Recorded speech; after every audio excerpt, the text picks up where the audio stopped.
भवतु सह नो भुनक्तु सह वीर्यं करवावहै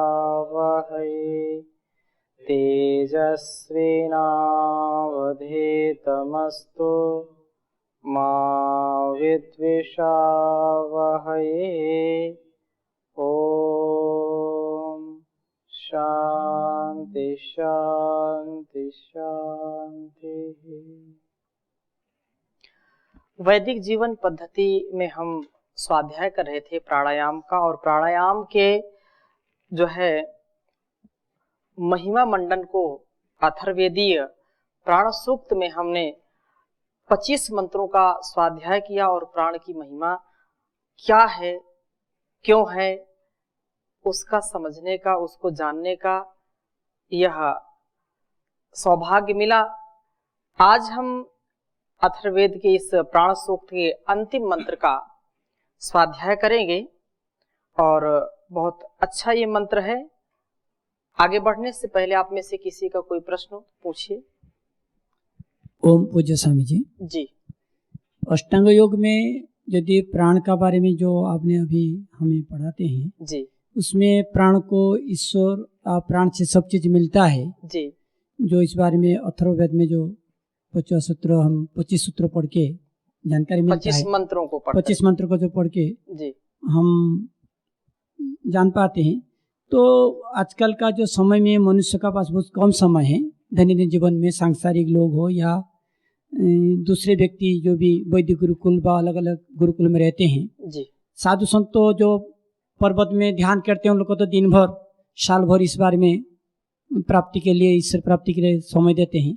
तो इस सांसारिक जीवन में या गुरुकुल जीवन में हम प्राण का साधना कितना समय करें मिनिमम एक उत्कृष्ट जीवन बनाने के लिए, इस बारे में थोड़ा मार्गदर्शन कीजिए। बहुत अच्छा प्रश्न है आपका। और अक्सर लोग यही कहते हैं कि क्या करें, समय नहीं है प्राणायाम करने का। जानते तो हैं, समझते हैं, लेकिन समय नहीं है। क्यों? इतने उत्तरदायित्व है, इतना काम है, इतना आर्थिक जो है आकर्षण है लोगों को, इतना भौतिक आकर्षण है कि उनको समय मिलता नहीं है।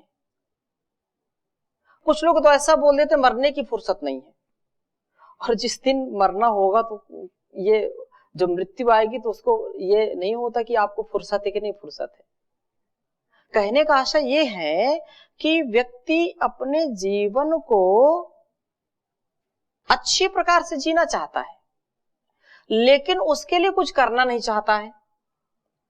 यदि वो जीवन को चाहता है तो करना भी चाहिए।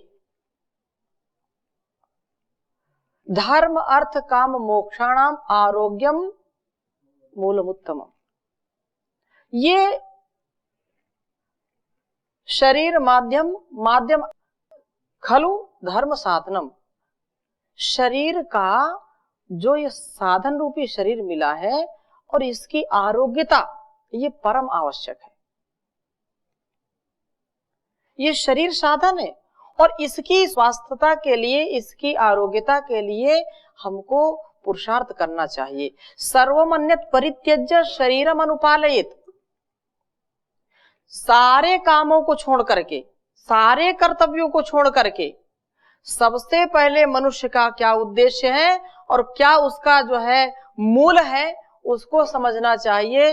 और ये कहा कि सर्वमन्यत परित्यज्य शरीरम अनुपालयित। सबसे पहले यही कर्तव्य कि अपने शरीर की रक्षा करो। आप शरीर की सुरक्षा करो, शरीर की जो है आरोग्यता के लिए आप पुरुषार्थ करिए। क्योंकि यदि शरीर रोग रहित है तो हमारा मन भी रोग रहित होगा, और मन और तन जब दोनों रोग रहित होंगे तो फिर हर प्रकार के धन की हमको उपलब्धि होगी।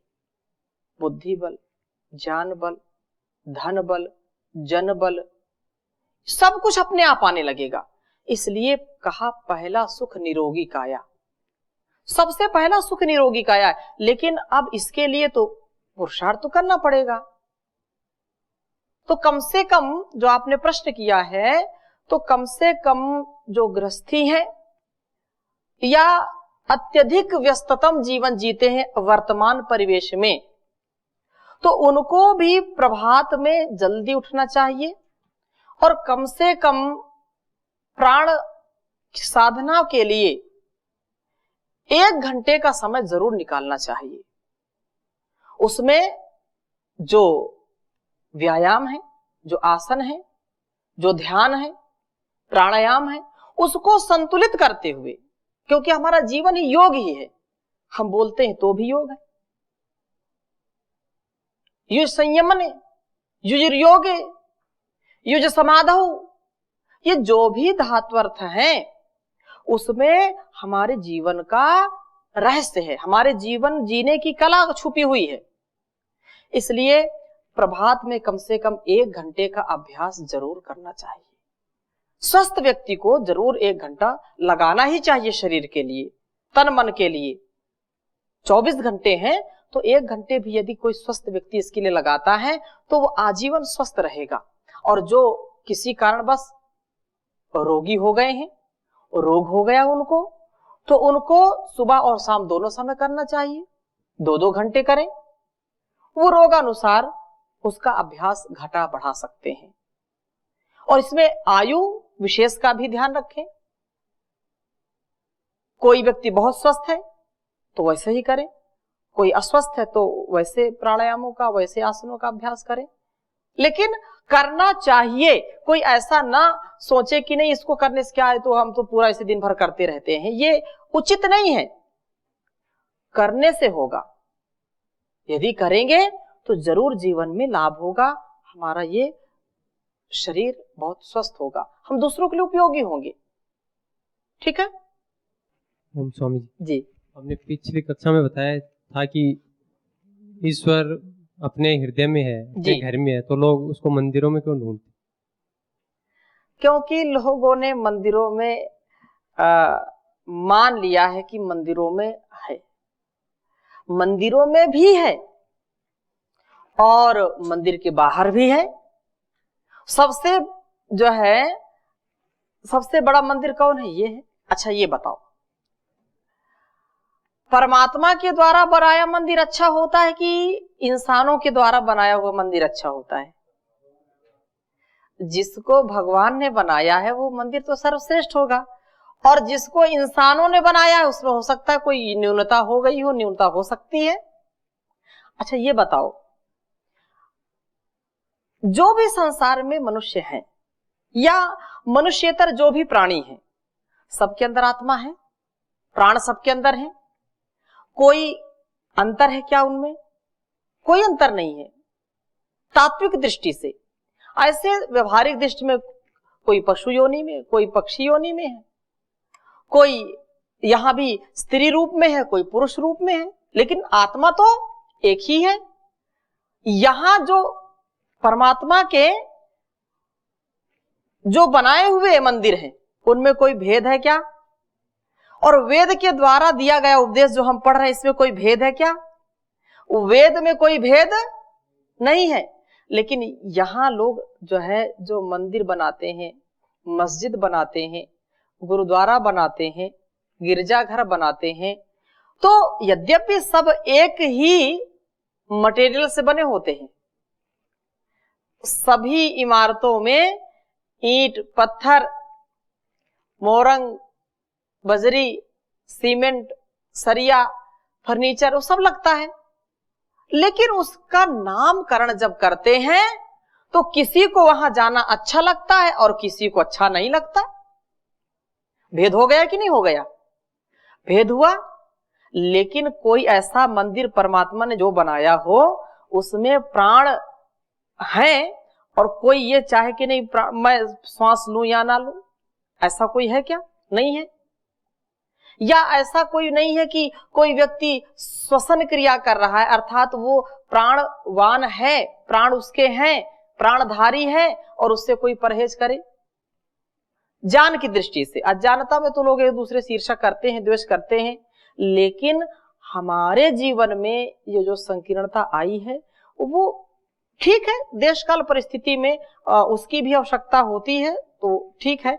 लेकिन ये जो एक तथ्य है, जो सत्य है कि ईश्वर तो कण कण में है, उसके लिए मंदिर, मस्जिद, गुरुद्वारा, गिरजाघर बनाने की आवश्यकता नहीं है कि यदि गिरजाघर नहीं बनेगा, मंदिर नहीं बनेगा, मस्जिद नहीं बनेगा तो वो कहाँ रहेगा। अरे जो सबको, सारी दुनिया को जो सब देने वाला है, उसको हमारी क्या औकात हम उसको दे सकें। अरे जिसने सारे संसार को बना दिया है, कितने बड़े बड़े ग्रह नक्षत्र बना दिए हैं, इतनी बड़ी छत बना दी है, हम उसको छत के नीचे ला सकने में समर्थ हैं क्या? नहीं, कभी नहीं समर्थ हो सकते। हाँ, अपनी श्रद्धा के अनुसार, अपने विवेक के अनुसार, अपनी सोच के अनुसार हम अपने कार्य में, हमको तसल्ली मिलती है, शांति मिलती है, चलो ठीक है, ईश्वर को उससे कोई हानि नहीं है। इसलिए लोग नहीं मानते हैं, कुछ लोग, कि नहीं, वो उनकी तसल्ली जब तक वो वहां जाएंगे नहीं तब तक उनको चैन नहीं मिलती। लेकिन सत्य तो यही है कि इस मन मंदिर में यदि उस परमात्मा को बसा लिया है तो बाहर जाने की जरूरत नहीं है। मन चंगा तो कठौती में, जो शुद्ध हुआ वही बुद्ध हुआ। शिवोहम शिवोहम, ये इस मन मंदिर में शिव को धारण करें, कल्याण को धारण करें, उस परमात्मा को धारण करें जो सबको धारण करने वाला है, उसके प्रति हमारी धारणा तो बने कम से कम। लेकिन लोग थोड़ी थोड़ी चीजों में इतना परेशान हो जाते, इतना हताश हो जाते, निराश हो जाते हैं कि यदि उनकी थोड़ी स्वार्थ की सिद्धि नहीं हुई तो यदि थोड़ी सी धारणा, थोड़ा सा भाव आया भी तो उसको भूल जाते हैं।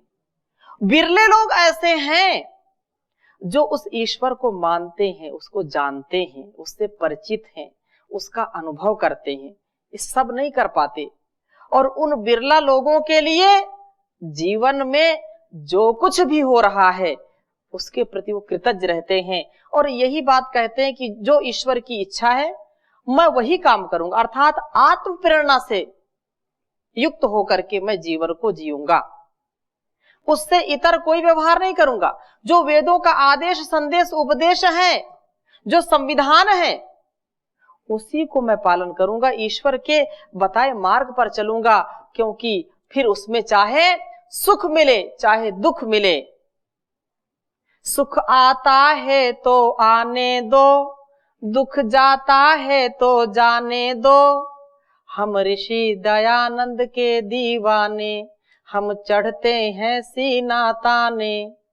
ये संसार का जो जीवन है उसमें ऋषियों का जो जीवन है उसको भी हम आत्मसात करें और ये भाव हमेशा रहना चाहिए कि सारे संसार को बनाने वाला है, सारा संसार जब वह उसने बना दिया है तो हमारा भी वो कल्याण करेगा, इसलिए वो जान भी देने वाला है और संसार में सब कुछ देने वाला है।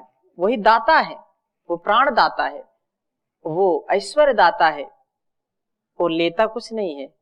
इसलिए हम उसको अंदर से समर्पित होकर के चाहें। वो भी स्थान विशेष हैं जो आपने प्रश्न किया कि लोग वहां क्यों जाते हैं, क्योंकि उसको पाने के लिए अष्टांग योग का पालन करना पड़ता है। उसको पाने के लिए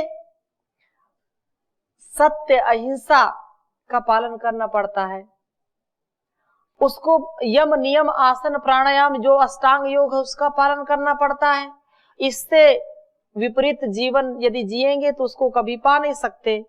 लेकिन कुछ लोग ऐसे होते हैं कि अष्टांग योग का पालन नहीं कर पाते, उनको सरल मार्ग चाहिए कि बस गए और लगता है बस सब कुछ हो गया।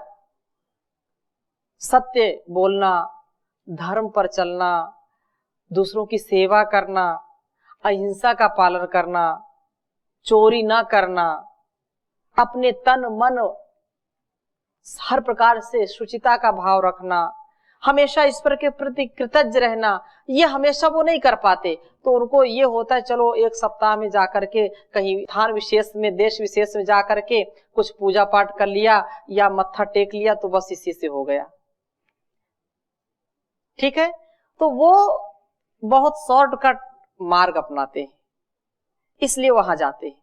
और जो अपने कर्मों पर विश्वास रखता है, उस परमात्मा के द्वारा दी गई आज्ञा का पालन करने में विश्वास रखता है, जो जिसके अंदर करुणा है, परस्परता है, कृतज्ञता है, सहृदयता से जो मिलता है दूसरों से, ममता, समता, क्षमता, नम्रता पूर्वक जिसका जीवन है, जो अपने आप में गौरव रखता है, आत्मस्थित होता है, निष्काम कर्म करता है, उसके लिए तो बस परमात्मा तो कण कण में। ईशावास्यमिदं सर्वम यत्किंच जगत्याम जगत तेन त्यक्तेन भुंजिथा मा वृथा कस्विद्धनम तदे जति तन्ने जति तद दूरे तद्वंतिके तदंतरस्य सर्वस्य तदु सर्वस्यास्य वाहिता अंति संतम न जहाति अंत संतम न पश्यति देवस्य पश्य काव्यम न ममार न जीर्यति। ऐसा भाव जिनके अंदर है वो बाहर कहीं नहीं खोजते, वो अपने अंदर खोजते हैं, वो समाधि को प्राप्त होते हैं।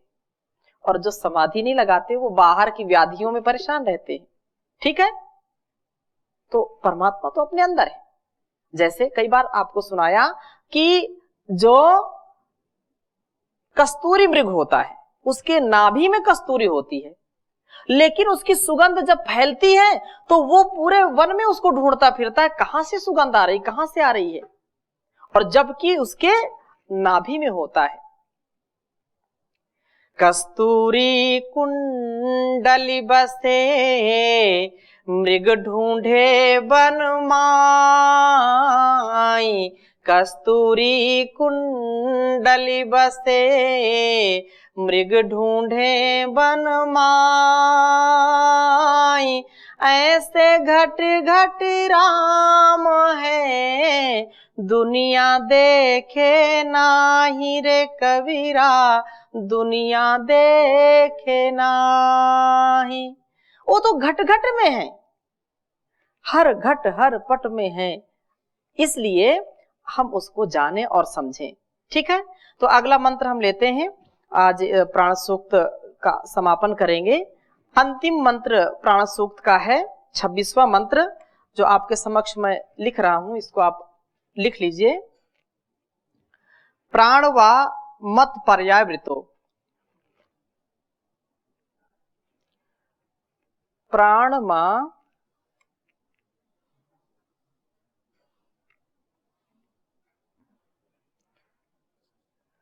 मत पर्यावृतो,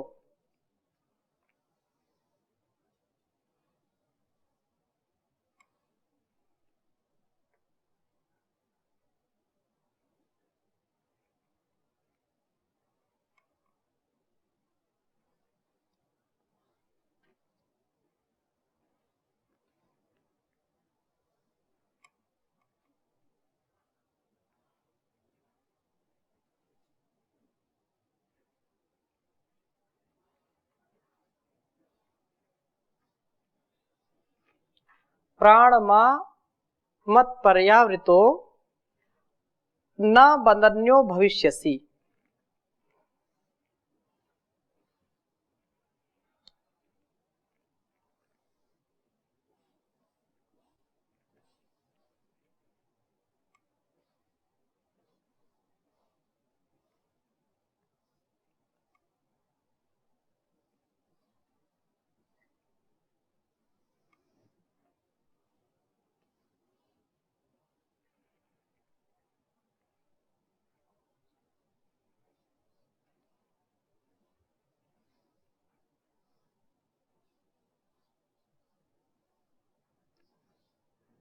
भविष्यसि, और आगे कहा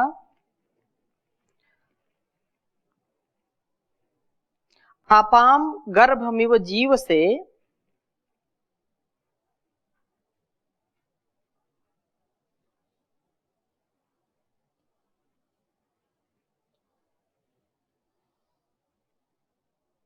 अपाम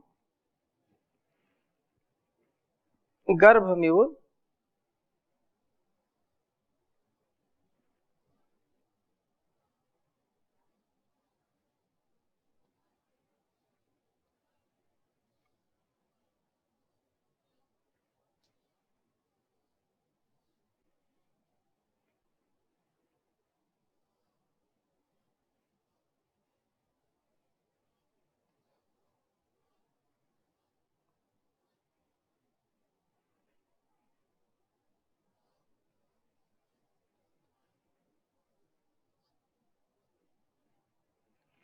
अपाम गर्भमिव जीव से प्राण बध्नामि त्वामयि।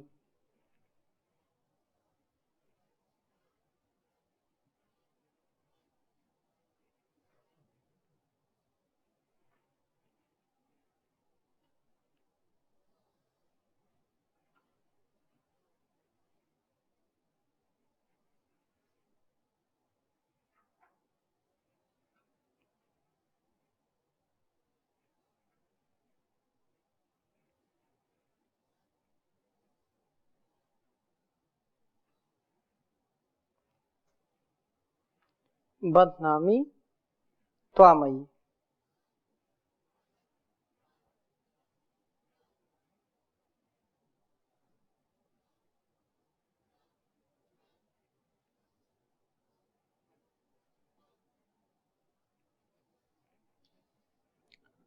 ओम प्राणमा मत्पर्यावृतो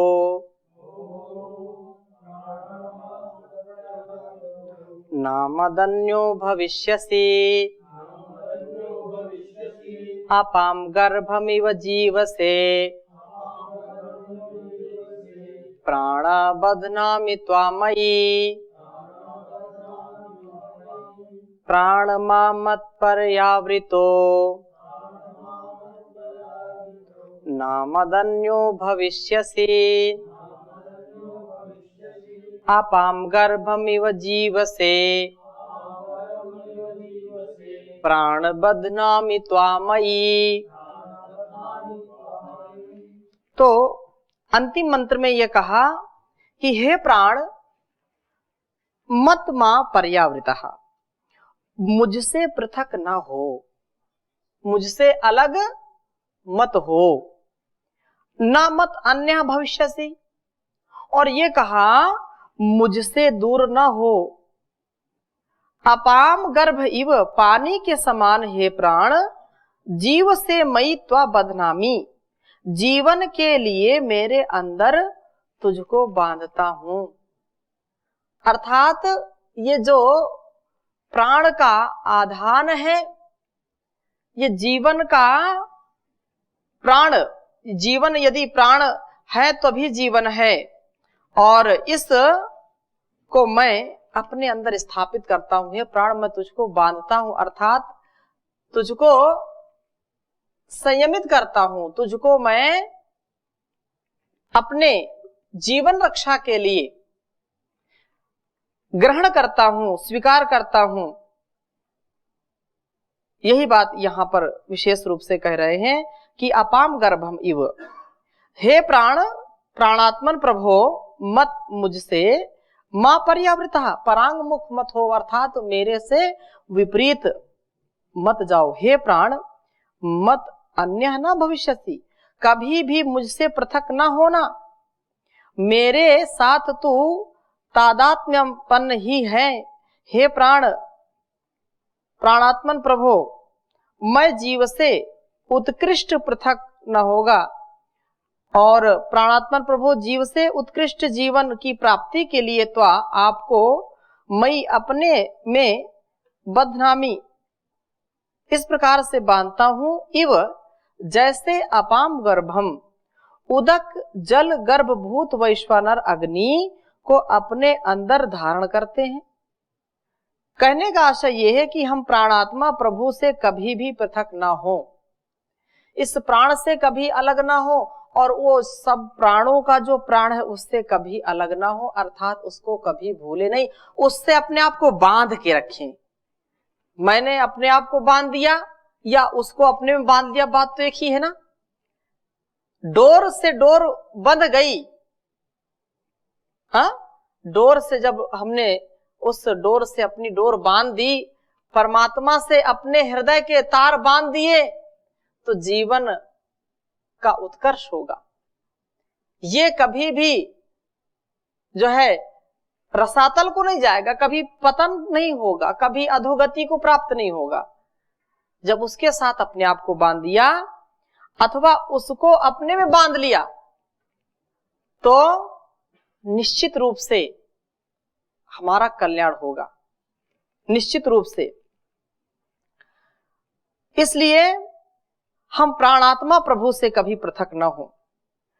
प्रभु को इस प्रकार अपने अंदर धारण करें जैसे कि जल गर्भभूत वैश्वानर अग्नि को धारण करते हैं।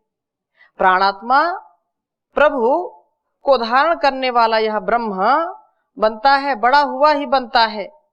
और यही निश्चित रूप से हमारे जीवन का सार है, हमारे जीवन का जो मूल है कि हम उसको इतने कृतज्ञता से, इतनी भक्ति भाव से धारण करें कि कभी उसको भूले नहीं, अपने अंग संग हमेशा महसूस करें, उसको अंगीकार करें, उसको स्वीकार करें, कभी भी उसकी प्रेरणाओं का तिरस्कार ना करें। जो प्रेरणाएं हमारे अंदर उठती हैं, जो भी उसकी शक्ति से, उसकी भक्ति से हमको ऊर्जा मिलती है, वो सदा सर्वदा हम ऐसे बना के रखें कि कुछ भी हो जाए बस राजी हम उसी में जिसमें तेरे, वो हमारे ऊपर कृपा करता है, हमेशा हर पल हर क्षण हमारे को देख सुन जान रहा होता है। राजी है हम उसी में जिसमें तेरी रजा है, सारे जहां के मालिक तेरा ही आसरा है। हम क्या बताए तुझको, सब कुछ तुझे खबर है, हर हाल में हमारी तेरी तरफ नजर है। दुनिया में हमको भेजा जो तेरा शुक्रिया है, राजी है हम उसी में जिसमें तेरी रजा है। और रो कर कटे या हंस कर कटती है जिंदगानी, तू गम दे या खुशी दे सब तेरी मेहरबानी, तेरी खुशी समझ कर सब गम भुला दिया है, राजी है हम उसी में जिसमें तेरी रजा है, जिसमें तेरी रजा है। तो आज की कक्षा को यहीं पर विराम देते हैं, शेष चर्चा अगली कक्षा में करेंगे। ओम शांति शांति शांति।